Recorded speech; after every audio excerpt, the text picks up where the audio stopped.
ఏడు కొండల మీద ఉన్న మన దేవుడు దేవంతరెడ్డి గారు ఏడు కొండల మీద ఉన్నాడు.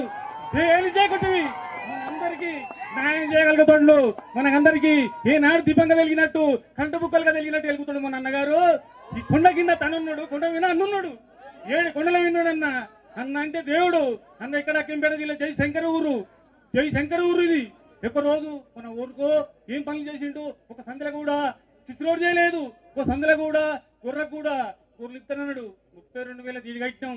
32 దీడి కడితే కడప జిల్లాకు తోలిండు. కడప జిల్లా తోలితే ఆంచెల్ మా ఖర్చులు, మా రయాలు చూస్తే మా అంగిలాకులే మిగిలినాయి. ఎంత దూరం పోయినాం. నాని కూడా తొల్లలో కుర్రు ఏమంటాను, తొల్లలో కుర్రు అట. ఏంది వాళ్ళకేంది గుద్దబోలు శ్రీమంతులు, వాళ్ళకేంది అని అంటాను. ఊరు నాయన తెల్లారితే మాకేం లేదు, మేము కూడా మళ్ళీ అదే కష్టం చేసుకుని మేము బతాను.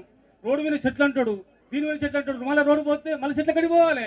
ఈ చెట్ల కట్టిస్తానంటాడు. ఒకరిను దీన్ని గుట్టి పెట్టాలంటాడు. గుట్టి పెట్టాలంటే ఏంది లాగా దుడ్య భార్య ఇంటికి కనిపెడతాం మేము.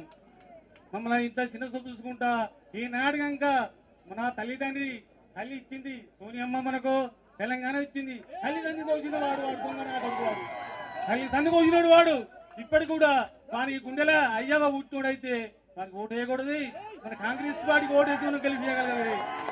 నేను చెప్తానా, గుండె మీద చేసుకొని మన అందరం కూడా ఒక ఇంటికి 20 మందితో సాయం చేసి, ఇంటికి 20 మందితో సాయం చేసి మనందరం కూడా ఓటేసి మన దేవంతనాన్ని కల్పిస్తే 7 కొండల మీద వెంకటేశ్వర దేవుడు కదా వెలగలేస్తా. అందరికి మీ అందరికీ నేను కూడా చాలా మాట్లాడతా, కానీ మీ అందరికీ ఒక ధన్యవాదాలు. హాయ్ ఫ్రెండ్స్, మా టుడే టుమారో యూట్యూబ్ ఛానల్ చూస్తున్నందుకు చాలా థ్యాంక్స్. మరిన్ని లేటెస్ట్ వీడియోస్ కోసం వెంటనే సబ్స్క్రైబ్ చేయండి. అలాగే ఈ బెల్ ని కూడా రింగ్ చేసేయండి. మా నోటిఫికేషన్స్ అన్ని మీ మొబైల్లో వస్తాయి. అలాగే మా వీడియోస్ మీకు నచ్చితే లైక్ చేయండి, షేర్ చేయండి, నచ్చకపోతే కామెంట్ చేయండి.